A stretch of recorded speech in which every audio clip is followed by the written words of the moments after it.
हम पहुंच गए हैं भागवत कथा में कथा श्रवण करने के लिए तुलसी गार्डन। और आज है चतुर्थ दिवसीय कथा, तो आगे की कथा सुनने के लिए हमारे साथ बने रहिए।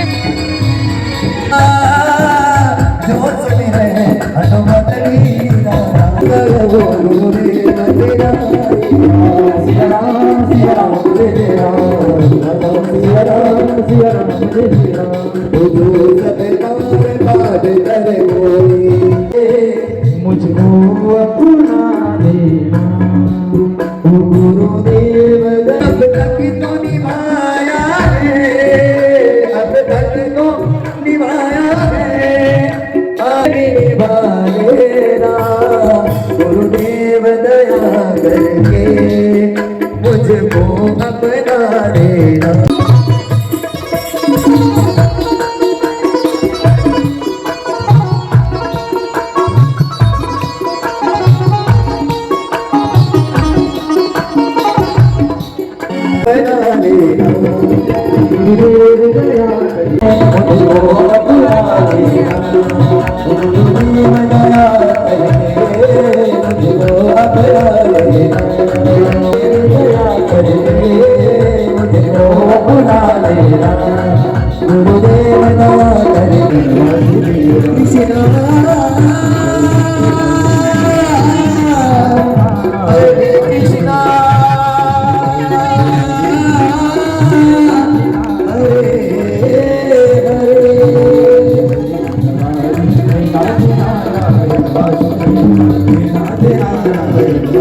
भगवान आए ना साहब, तो भगवान ने मगरमच्छ का पहले उद्धार किया। तो कई बार लोग पूछते हैं महाराज, बुलाया हाथी ने, पुकारा हाथी ने, पर भगवान आए तो मगरमच्छ का उद्धार कर दिया। कहने का अर्थ यह है कि जो भगवान को भजता है, जो भगवान का स्मरण करता है, आप मुझे समुद्र मंथन की कथा सुनाइए। समुद्र मंथन की कथा और कोई कथा नहीं है, जीवन मंथन की कथा है। दैत्य और देवता लोग मिलकर के समुद्र मंथन करते हैं। मंदराचल पर्वत को मथानी बनाई, वासुकी नाग की डोरी बनाई,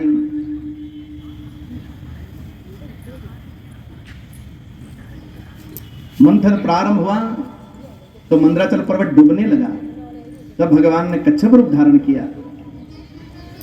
संसार समुद्र है, ध्यान देना मेरे भाई बहन, संसार समुद्र है, मंदराचल पर्वत मन है।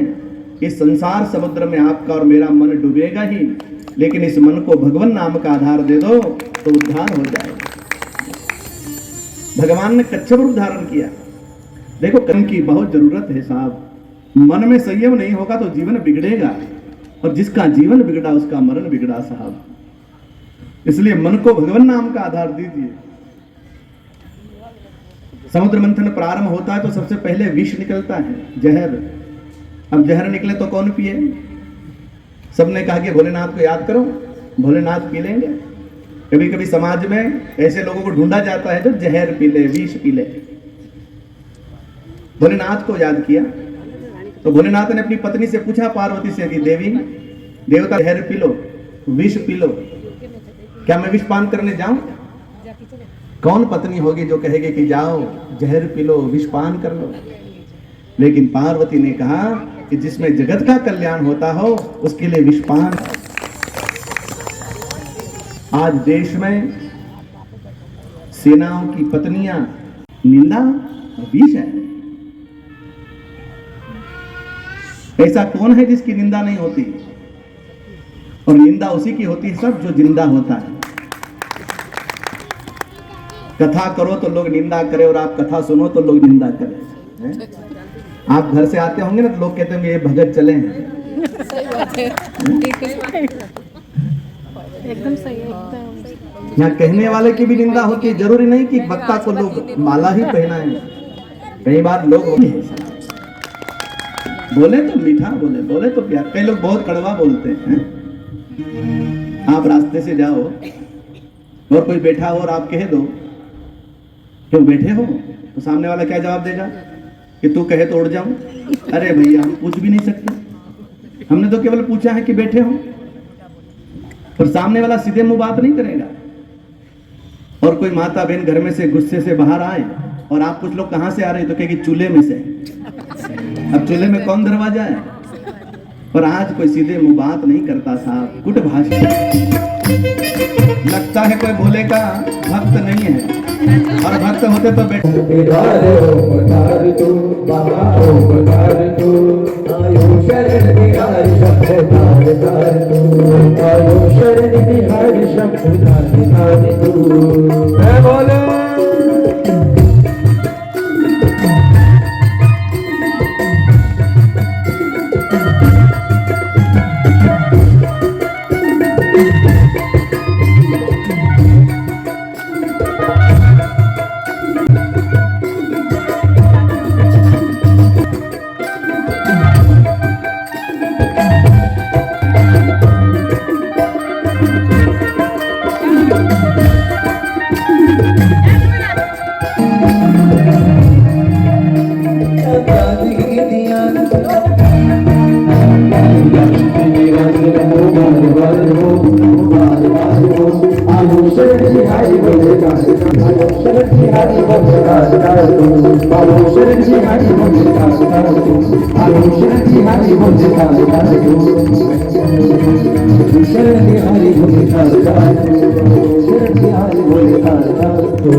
भोलेनाथ ने जगह है कि जहर पी लो पर जहर उगलो मत, हैं?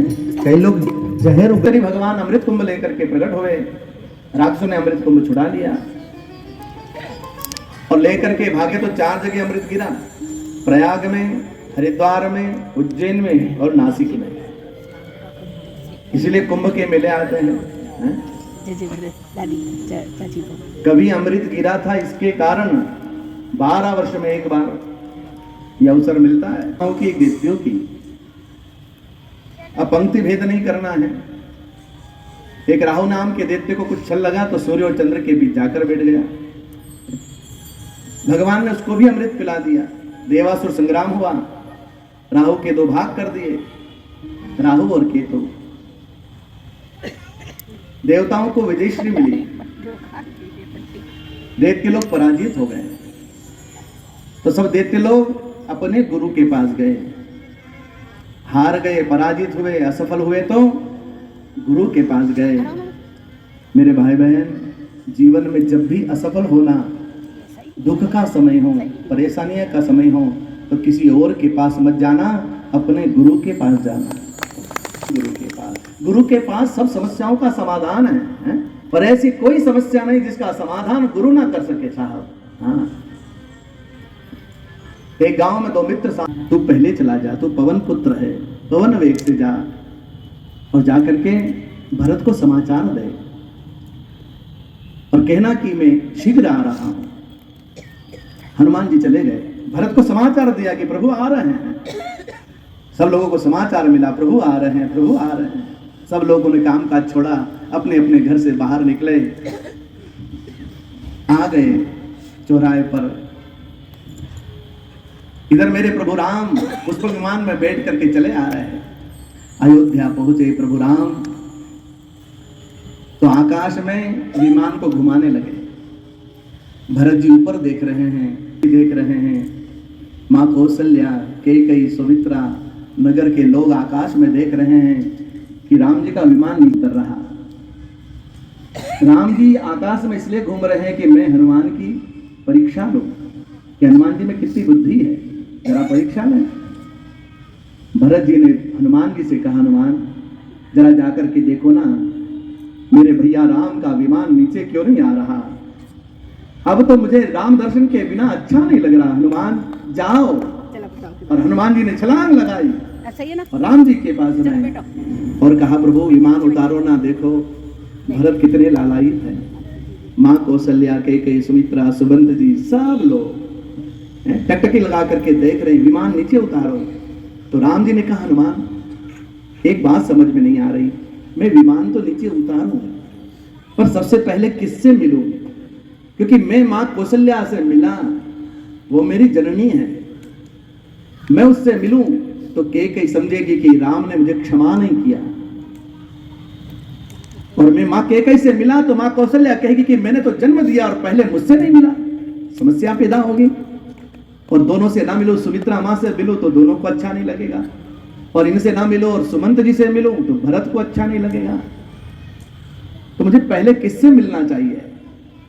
हनुमान जी ने कहा प्रभु न तो भरत जी से मिलो, न सुमंत जी से मिलो, न माँ कौशल्या से मिलो, न माँ कैकेयी से मिलो, न सुमित्रा से मिलो, आप गुरु से मिलो, कोई समस्या नहीं।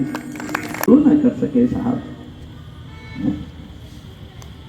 तो गुरु के पास है। जीवन में असफल हो, नौकरी नहीं मिल रही है, काम नहीं मिल रहा है,